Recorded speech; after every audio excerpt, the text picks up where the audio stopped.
Olá, você da audiência do meu site Planeta 92. Nós estamos aqui para mais uma gravação do nosso podcast Política Sem Filtro.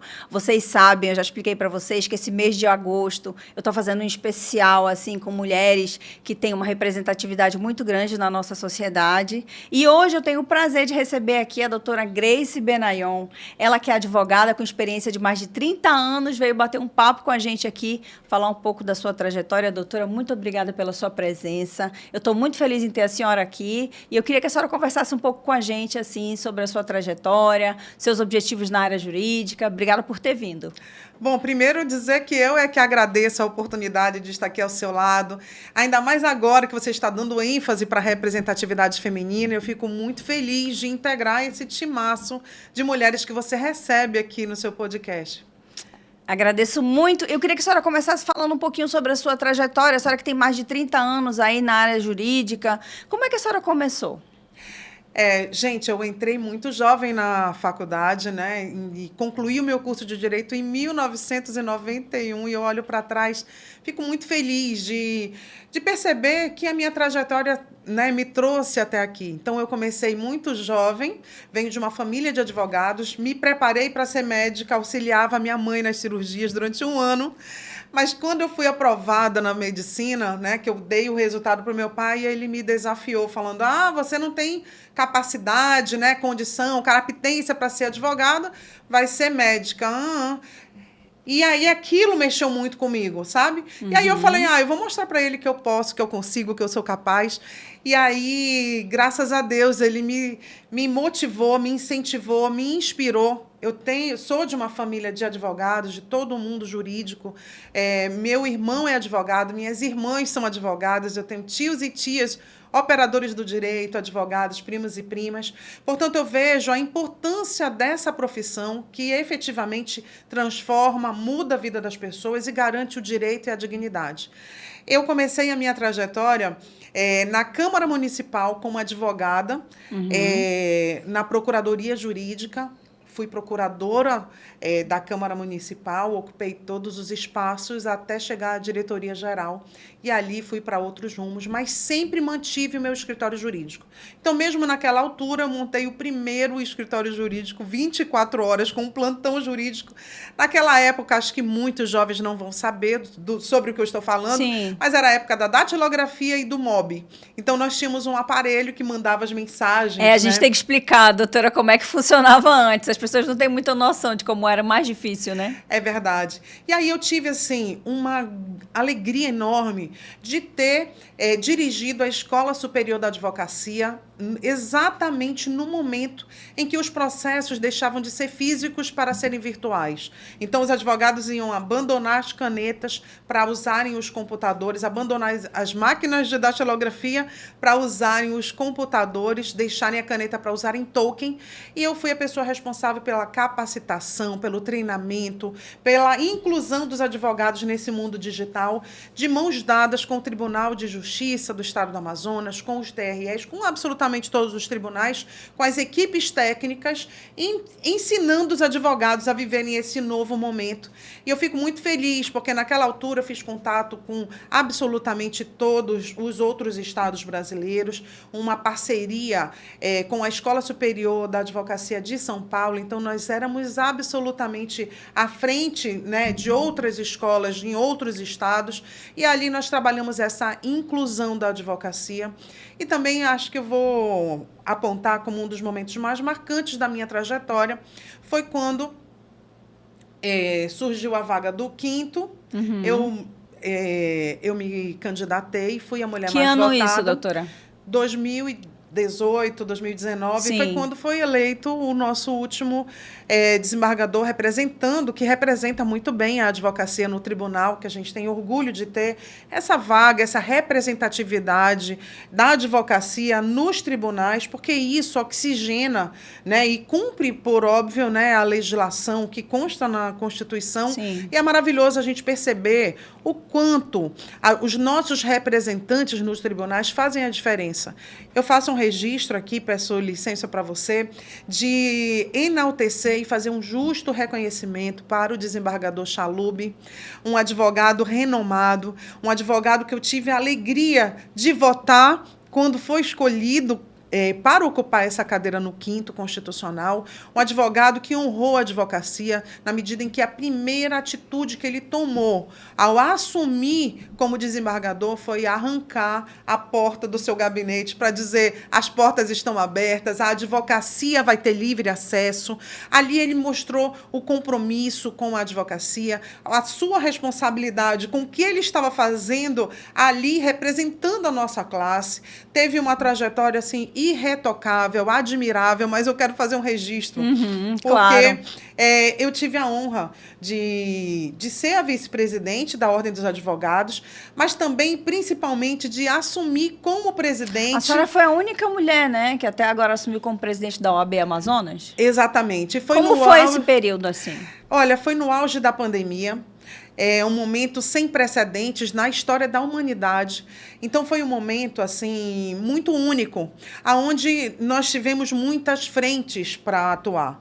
Nós atuamos ali, Carla, salvando vidas, trazendo oxigênio para o estado do Amazonas. Aqui um agradecimento ao advogado e presidente do IBRA-China, Dr. Thomas Lau, que esteve de mãos dadas comigo, nos ajudou, inclusive, com interlocução com o embaixador da China, numa reunião virtual, com representantes do Congresso Nacional. Tive esse reconhecimento da atuação que atingiu absolutamente toda a advocacia, mas a sociedade amazonense em especial. Sim, nós sofremos muito, foi um período difícil. Exatamente. E a nossa atuação, para você ter uma ideia, nós conseguimos arrecadar, numa parceria com o TRT-11, mais de R$500 milhão e atendemos a todos os hospitais do estado do Amazonas.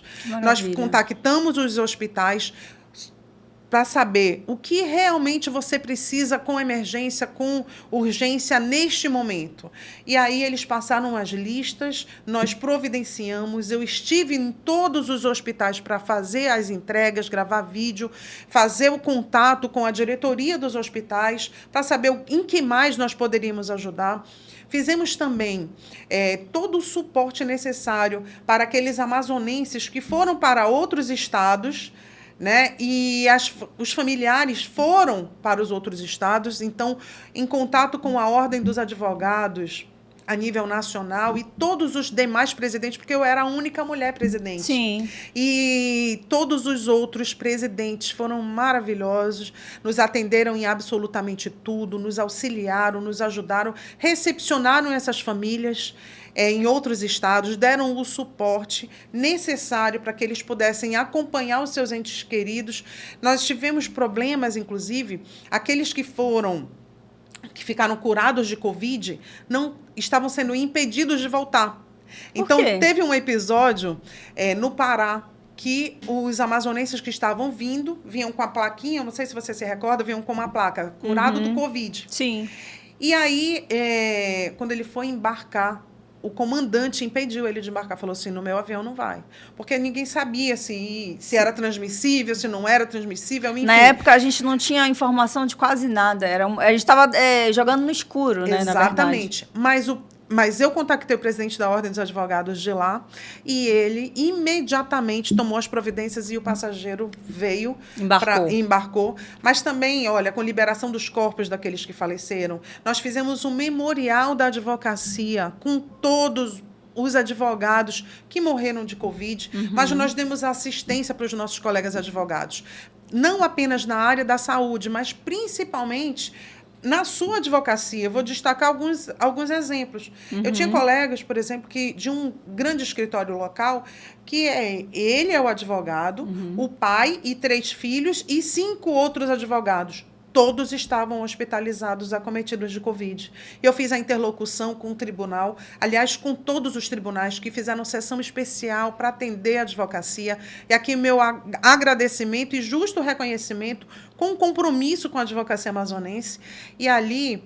A senhora fazia interlocução, só para a gente entender, era dos processos desses advogados que estavam afastados? Não, eu convoquei Como é que a senhora fazia? Eu convoquei uma audiência com os tribunais para tratar sobre a realidade da advocacia e saber e colocar os desafios que nós estávamos enfrentando. Sim. E ali, naquela altura, eu tive a oportunidade de colocar desembargadores, nós temos colegas advogados que não têm possibilidade de cumprir os prazos. Sim. Porque, por exemplo, este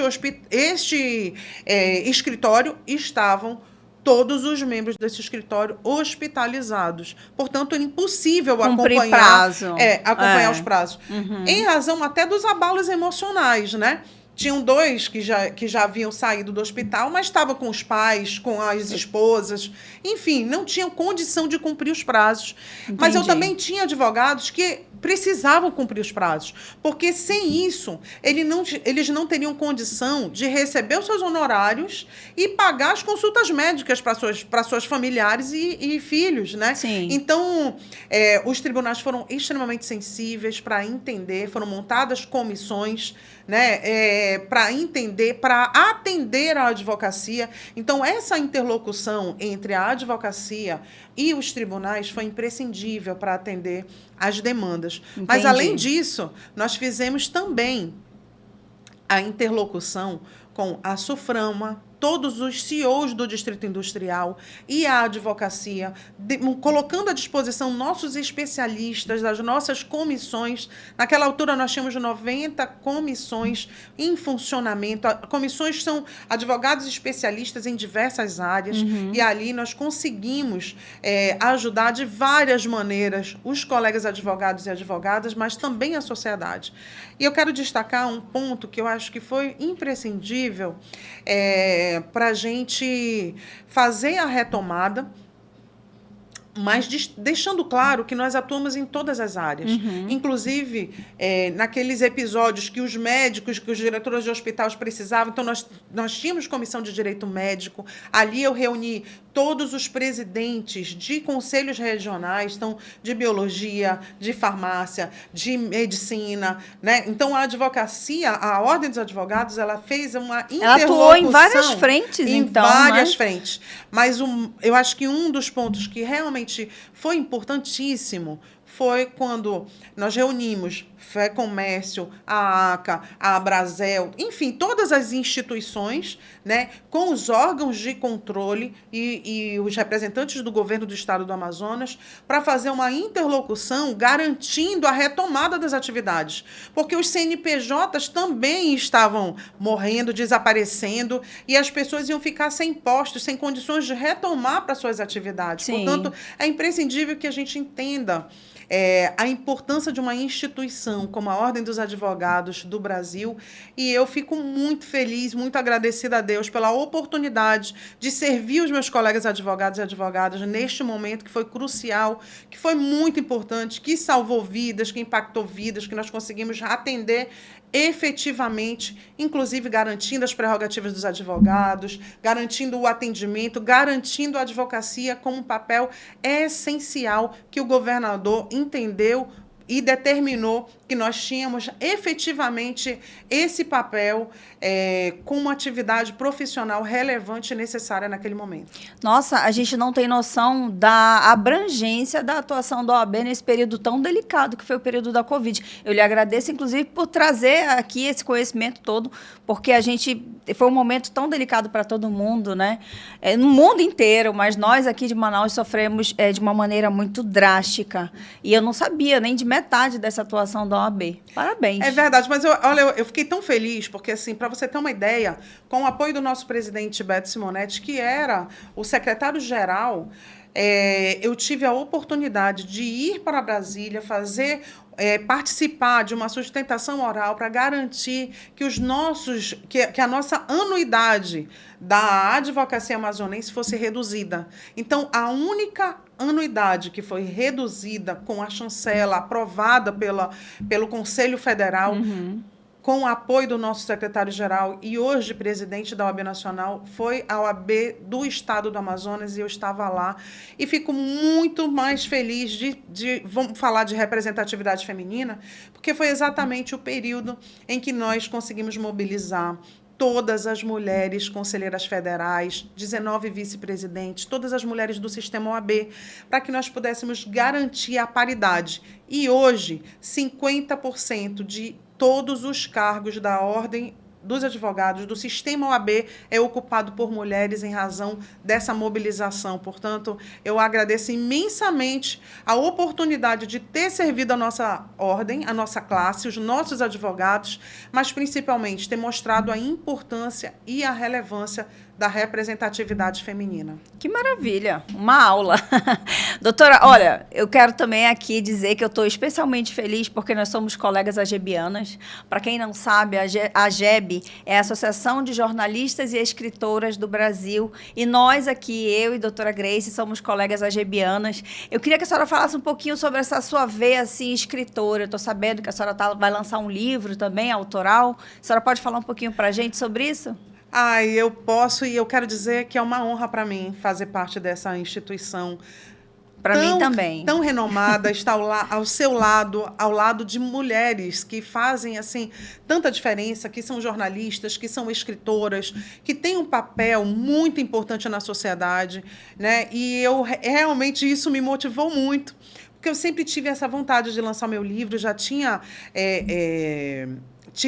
tido várias oportunidades, mas quando a gente trabalha muito, a gente não foca efetivamente no que importa. Então, fazer parte dessa instituição me motivou ainda mais, e eu faço um convite para você que está nos assistindo, que venha também integrar a GESB. Então, eu vou falar assim, eu tenho 2 livros em andamento, e eu vou falar dos 2. Certo, por favor. Nós vamos lançar um pela AGEB. Pela AGEB, uhum.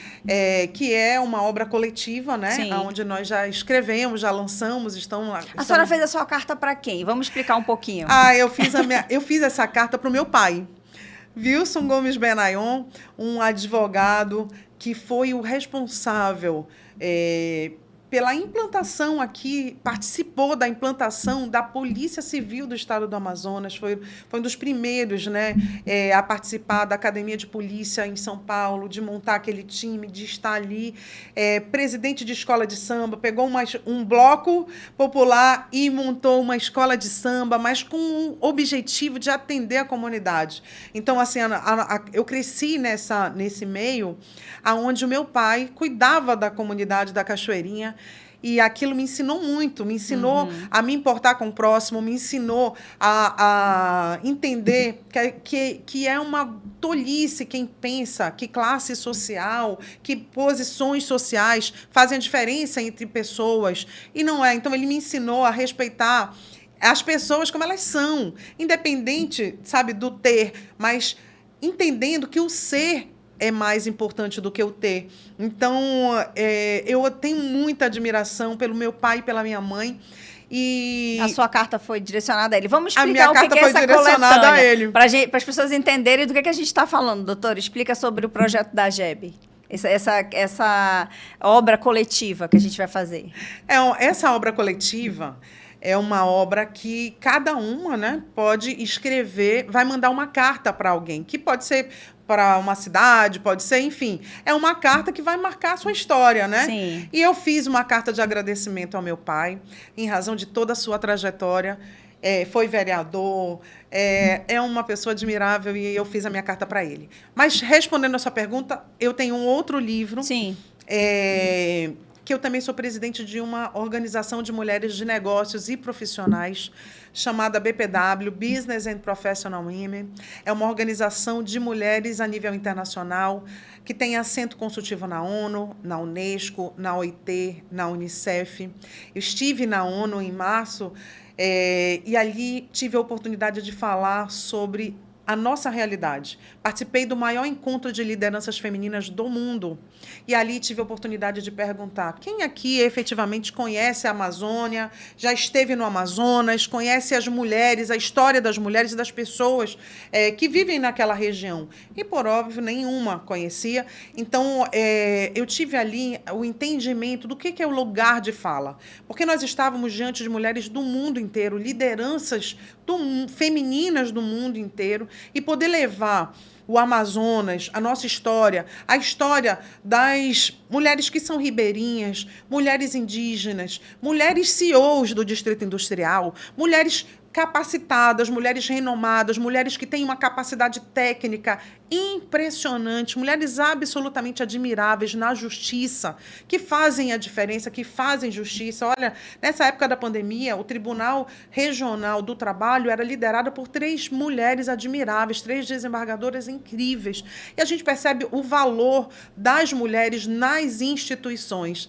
E então nós estamos lançando um livro aqui das nossas mulheres BPW. Convido também você, mulher que estiver assistindo, que tenha interesse de integrar a nossa Associação de Mulheres de Negócio. É uma associação que tem várias esferas, todos os segmentos. Nós trabalhamos dentro dos objetivos da ONU. E agora, inclusive, nesse sábado, nós estaremos no Largo São Sebastião, na nossa campanha de Agosto Lilás, combatendo a violência doméstica, combatendo o feminicídio. Você também é nosso convidado. Que maravilha, então, são muitas novidades, doutora.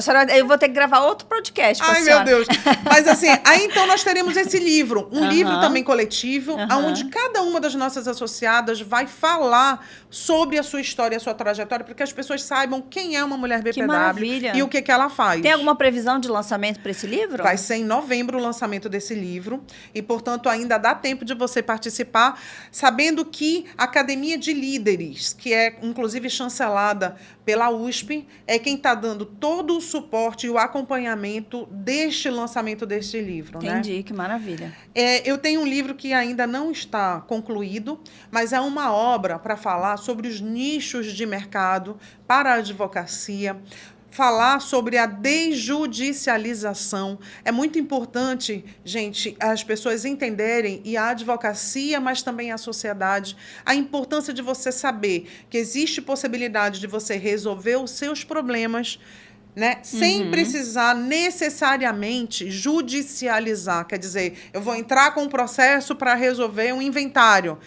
Muita calma nessa hora. Se você tiver absolutamente o consenso de todos, você pode fazer no cartório com o acompanhamento de um advogado. É muito rápido, sabe assim, isso desburocratiza, isso desafoga o judiciário, que tem muitos processos que podem ser resolvidos sem que seja judicializado, sem demandas judiciais. Sim, então, são coisas que podem ser resolvidas sem acumular uma maior parte lá dos processos que tem outras importâncias, né? Coisas menos burocráticas. Exatamente. Esse é só um exemplo, mas são várias outras coisas. Então, são 3 livros, gente respondendo. Não é à toa que ela está na JEB.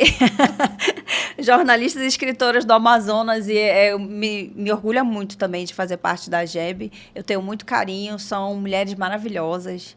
Enfim, doutora, vamos falar agora sobre a questão do seu interesse sobre um pouco o lado político, né? Porque o nosso podcast é Política Sem Filtro. Eu soube também que a senhora teve uma atuação muito forte na época do ex-governador e finado Amazonino Mendes. Conta como foi o seu contato e o seu trabalho junto ao Amazonino Mendes, que é, pra gente, um ícone na política. Olha, é verdade. Eu tive o privilégio, gente, de crescer na casa do Amazonino.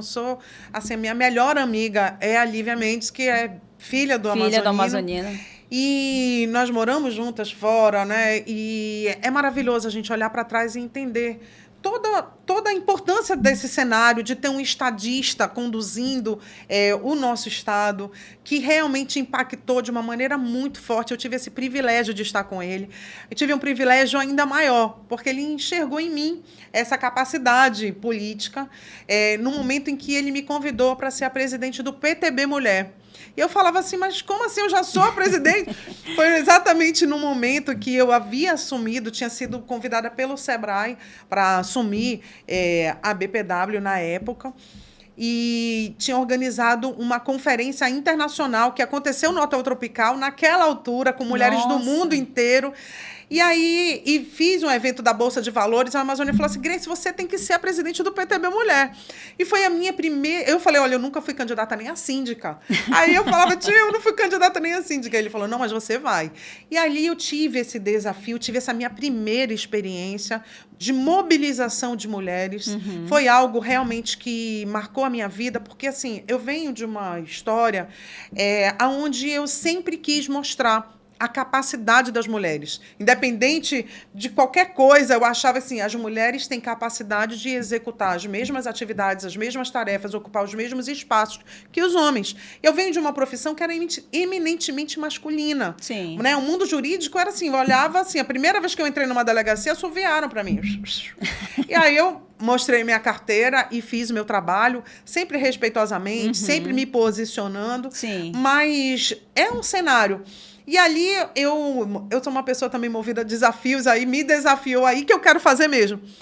E foi maravilhoso, porque eu tive a oportunidade de ter contato muito próximo com esse grande líder que me ensinou muito. Me ensinou a conviver com as diferenças, me ensinou a importância de dar continuidade aos projetos, independente de partido político. Me ensinou a respeitar as pessoas, independente de partido político, sabendo que a política é ouvir a todos. Mas, principalmente, ele me ensinou a ter uma visão macro das coisas. Eu participei dos projetos onde ele falou, ele achava que ia ser a última gestão dele, então ele implementou tudo novo na saúde, na educação, na Secretaria de Segurança.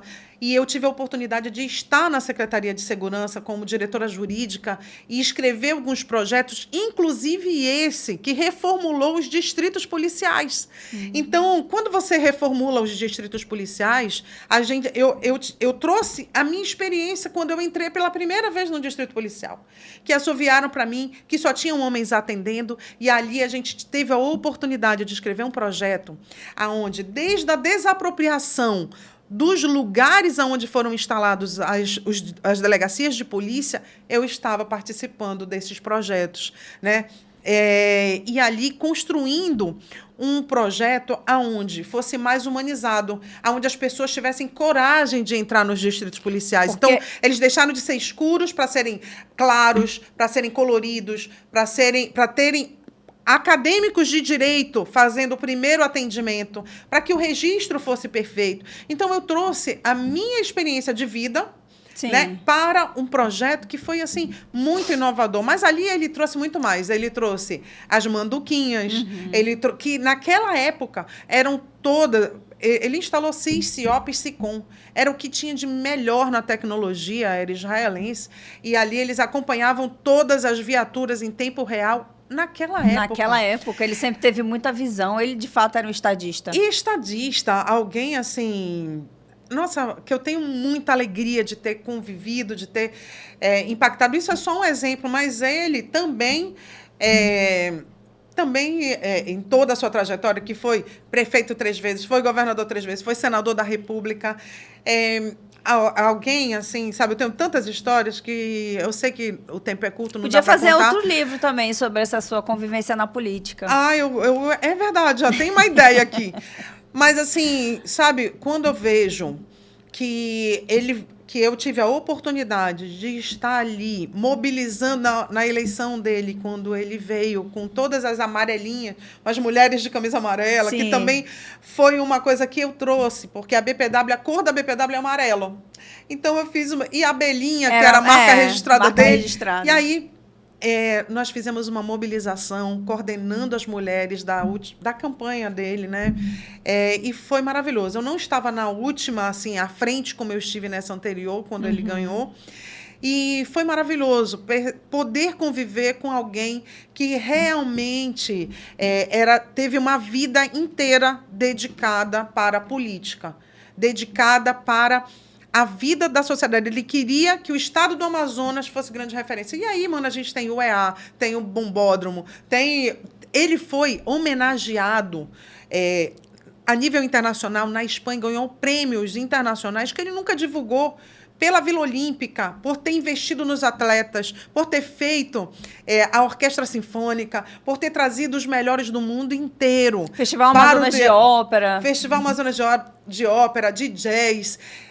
São tantos feitos, todos os hospitais, então são tantos feitos que a gente só tem que agradecer por ter tido um governante tão especial, tão dedicado, mas tão comprometido com o estado do Amazonas. É verdade, foi uma fase áurea do nosso estado, né? Maravilhosa. Doutora, vamos falar um pouco agora sobre a questão também é uma disputa política, né? A questão do 5º Constitucional. A gente sabe aí que temos a vaga do desembargador Chalub, que se aposentou, inclusive a senhora já falou sobre ele aqui. De que forma a senhora vai participar dessa eleição? Como é que a senhora pretende mostrar o seu nome? A senhora vai concorrer? De que forma a senhora pretende chegar aos seus colegas?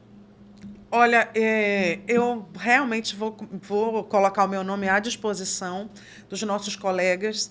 Nós sabemos o quanto é importante que a advocacia entenda a relevância deste cargo. A advocacia, é o representante da advocacia no Tribunal de Justiça do Estado do Amazonas, onde é importante que o advogado entenda que ele tem 6 votos, ele pode votar em 6 candidatos, né? E ali ele vai escolher o tempo de atividade profissional que essa pessoa tem, vai escolher a capacidade técnica dessa pessoa, vai escolher alguém que o atende ou não atende, qual é o perfil dessa pessoa. Sempre o advogado ele quer ser recebido, né? Ele quer ser atendido. A advocacia ela quer ser ouvida, né? Então, eu acho que eu já demonstrei para a advocacia a minha capacidade técnica, qual é a minha postura, já posso ser avaliada pelos meus colegas com relação à minha atuação, a quem eu sou, independente de período eleitoral, né? E o advogado, gente, ele tem senso crítico, ele sabe avaliar.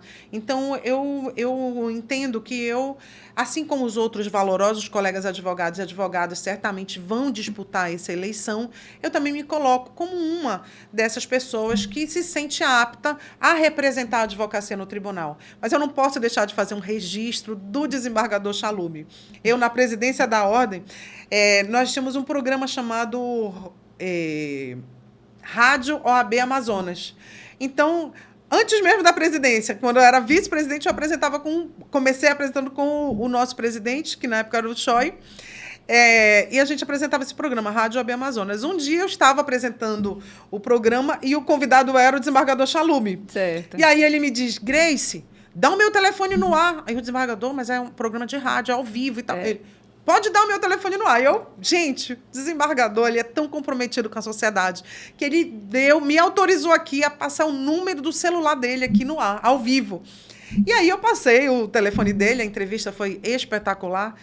E no final, eu fiquei ligando para ele. Então era um programa de 12h a 1h, e eu só consegui falar com ele 4h da tarde. Aí eu falei, desembargador, o que aconteceu? O senhor não quer mais falar comigo? Se aborreceu comigo? Aí ele começou a rir e falou assim, não, Grace, você foi dar o meu número no ar, agora o meu telefone não para.